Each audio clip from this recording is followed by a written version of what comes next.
Hey third graders, we are doing lesson 12.3. We're talking about joints. Joints, we're going to be specifically talking about movable joints that we have in our body, 3 different types of movable joints. Anywhere where your body can bend is a joint, okay? And so the first thing you need to know is ligaments. Ligaments are what connect your bones together where you form a joint, okay? So ligaments, I say lock. Ligaments lock the bones together and so that we can move in different spots, so we can bend, okay? One thing that I want you to know, first of all, like this is a hinge and we'll be learning about hinge joints. That's one of the kind of joints that we'll be learning about.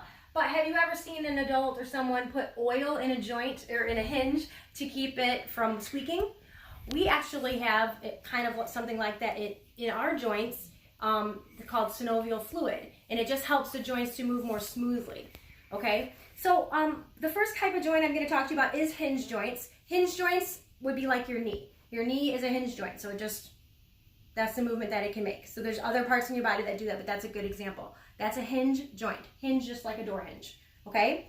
And then we're going to talk about pivot joints. Okay, do this with me. Put your arms out like this, and now I'm going to make my palms face up.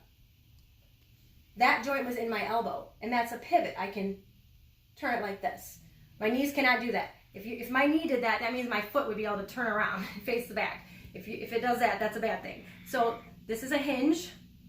This would be the example of a pivot, okay?